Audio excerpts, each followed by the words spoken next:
Welcome into the latest edition of Extra Time. Thank you as always for your tweets. Stevie Nicol here in the studio. Jan, I thought your hair is looking lovely today.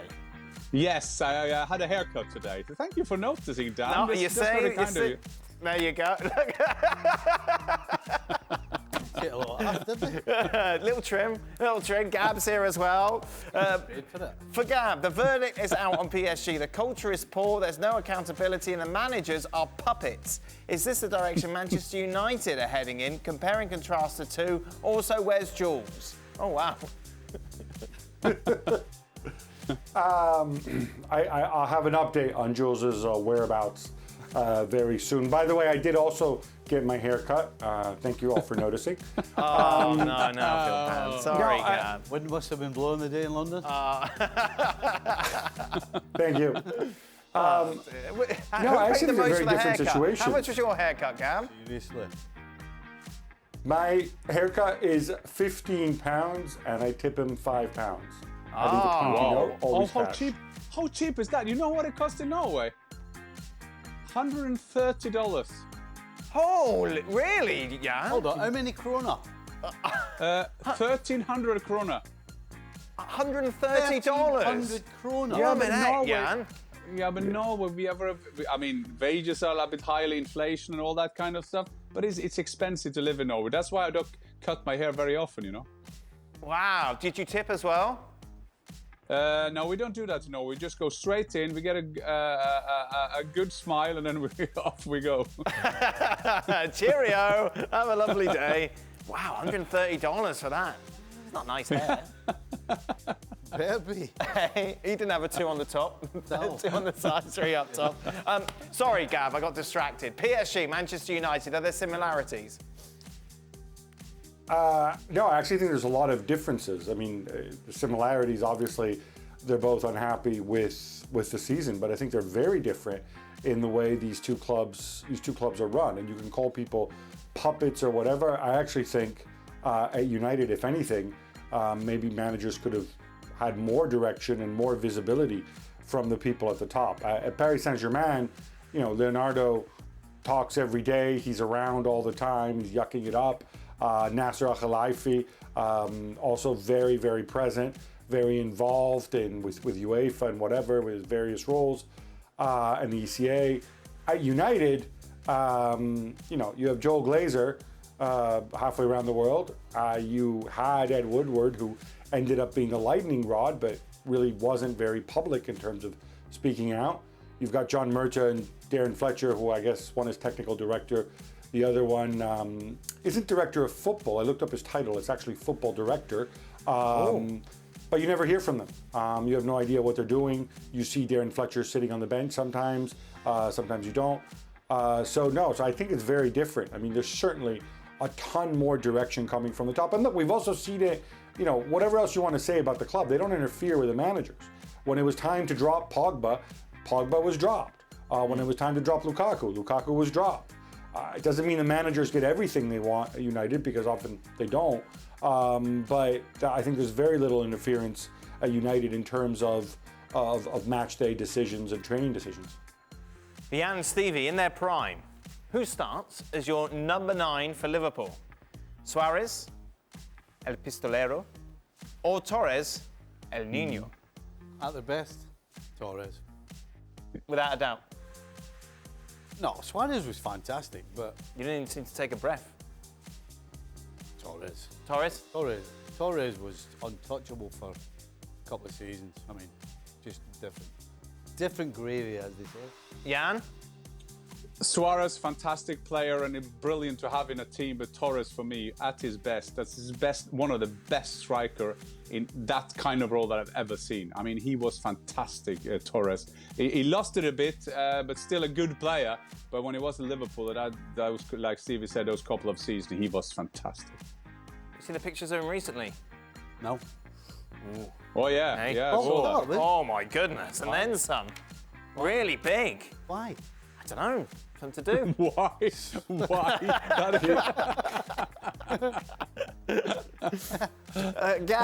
Gab, if you had to choose, who's winning the breakup between Arsenal and Aubameyang? Good question. You know, sometimes it can be a win for both. But I guess I would lean towards Arsenal because I think Arteta's been largely vindicated. I don't think they need to finish top 4 for this season to be a success. I think, you know, things have come together nicely for them. There's still a ton of questions going forward, but there's no question that they're better off without Auba. As far as Auba is concerned, look, you know, if Barcelona didn't have financial problems, I don't think anybody believes that they wouldn't go and try to go and sign Haaland or somebody else. There would still be that question. He'd still be, you know, a guy who's turning 33. So I think I think Arsenal would probably just shade it. But it's obvious that right now everything's going great for Auba, and both are in a better place than where they were in December. We know what Xhaka drove during his playing days. Stevie and Jan, what cars did you guys drive in your playing career? Please be a Lamborghini from yesterday's show, Stevie. Yeah, right. What was the flashiest car that you drove? The flashiest? Yeah. Was a Volkswagen. Yeah, I think anything that begins with Volkswagen doesn't really enter the flashy. An Astra. It was a Volkswagen. Yeah, but I think I was right. Yes. Yeah. An Eleanor. Yeah, Stevie, Volkswagen don't make Astras. You're thinking Opel or Vauxhall. No. Volkswagen is Golf, Polo, GTI. Because I remember getting it from the Volkswagen place. Right, okay. It's an Astra. All right. And Yeah, it but was a second-hand Volkswagen. dealership, man. I am telling you, it was an Astra. Okay. And it was from the Volkswagen garage. Right. Yes. Then it was a Vauxhall funny thing was- Astra, as they were known in the UK. Vauxhall? Vauxhall. I'm not. No. No, he's not budging, Gab. Not budging. He's not budging. Yeah, but the funniest bit was Eleanor's car at the time, so I had that. Right.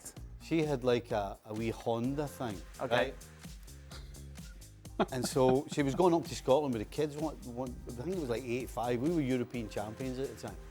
So she said, look, I need to take your car when going up with the kids. Yeah. Because this was an old banger.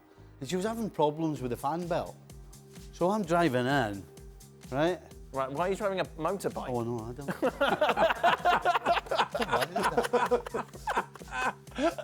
Sorry. Give me your first problem.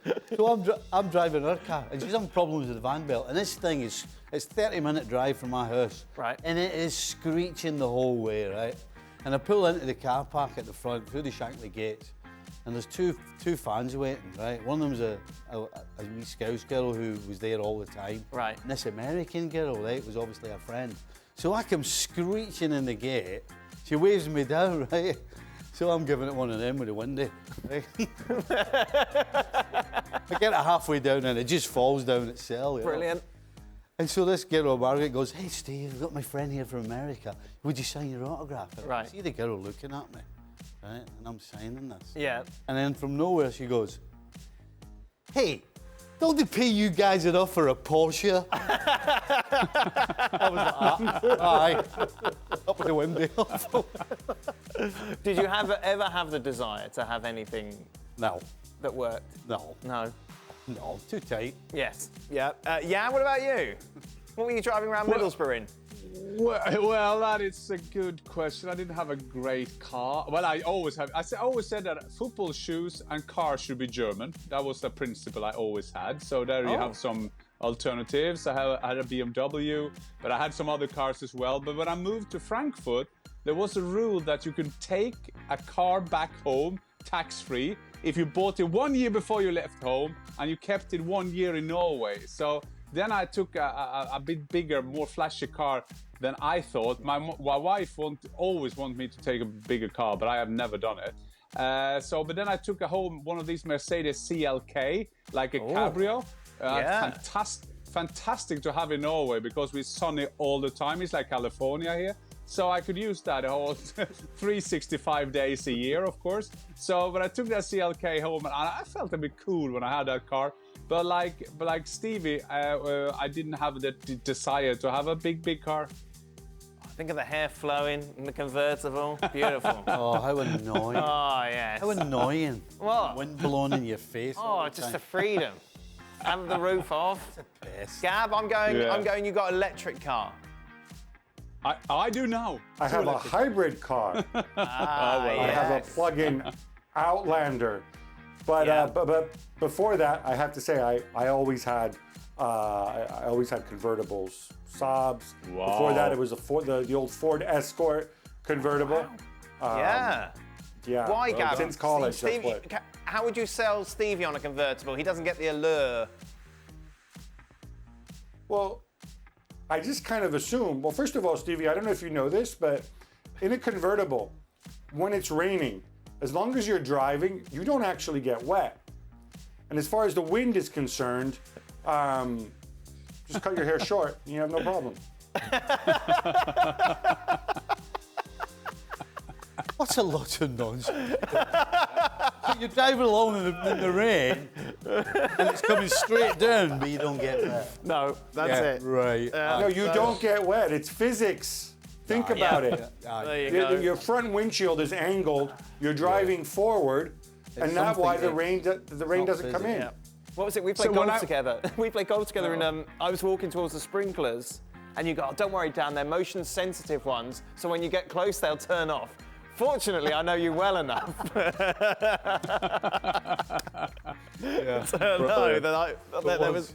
That was definitely tearing me up something. Did you want to say something? Sorry, Jan. No. I just felt when I heard Gab and Stevie talking, I felt very young, I must say. That is the first time for a long time I felt so young. When Stevie talking about his cars, and I love the Ford Escort for Gab. I had a Renault 12, but I didn't want to mention that, but I've had them all as well. Isn't Gab younger than you, though, Jan? Obviously not when I heard the two talking now.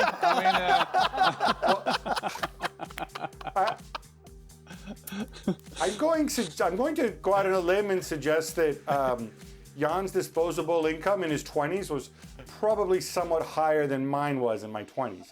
Hence the Ford Escort. I'm not sure. I'm not sure about that because I got turned pro when I was 22, 23. I got a car from Rapid Vienna and it stopped suddenly on the road and I asked where it's been and he said we found it too. It was 2 years in Yugoslavia. That's how old I am, Gab. It's a country called Yugoslavia. Okay. Gab, I just had pineapple pizza and it was delicious. How does that make you feel? No. We have been through this.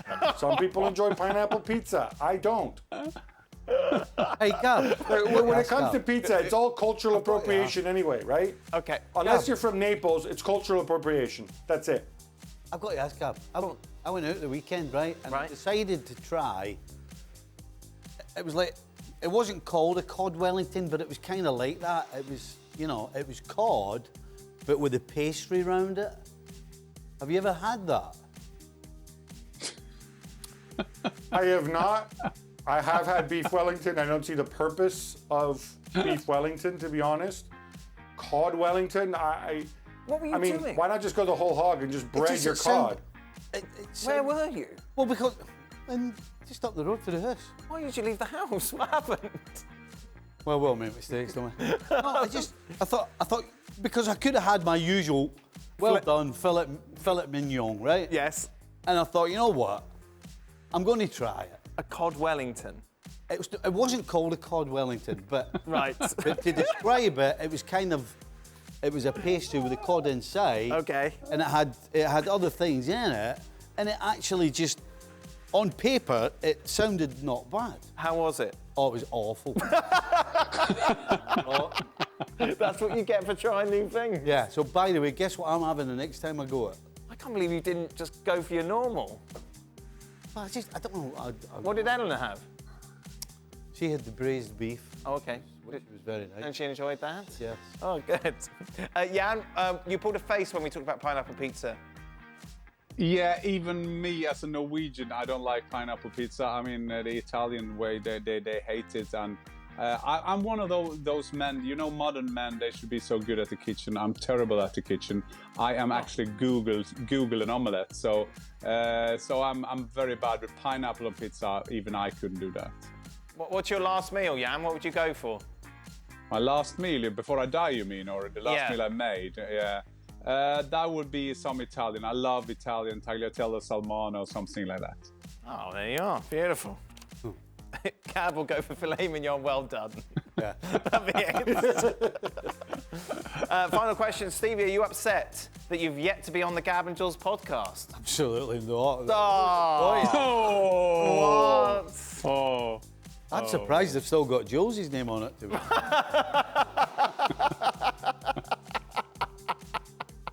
Well, does Jules get the tea and all that and the biscuits? Is that what he does?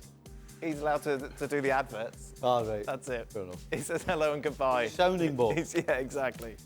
One of those comedian double acts, isn't it? One of the comedians is the main feature. Right. And the other guy's just there to like poke fun at. Yeah. Be the sounding board, take the mickey out. That's it. That's what Jules is. Steve, Wow. you remember the guy Benny Hill always had in the show, this bald guy that he was always doing the head on. Yes, yeah, you are The old, yeah. bald man, You're yeah. definitely old now. That's it. Oh, goodness. I feel like every extra time Jan brings up Benny Hill in some way. That or Rachel from Friends. Gab, when are you going to have Stevie on your podcast? You're good, yeah. I think you're doing a great job We'd love yourself. to have him on. I think you're doing a fantastic The only thing job. is- Why spoil it? Now, look, you'd have to get up early, and also we need to so have happening, Craig man. on. Craig keeps asking me every single week, and I don't want to hurt his feelings. No, well, As you know, this is exactly what Craig would love to do, is to get up at 5 o'clock in the morning like he's freaking Derek Ray or something to come onto our podcast. he would be happy. He would be happy. Brilliant stuff. Thank you very much, guys. Much appreciated. $130 for a haircut. Oh, blooming heck. That is it. ESPN FC will be back on your screens tomorrow. We're all off to try Cod Wellington.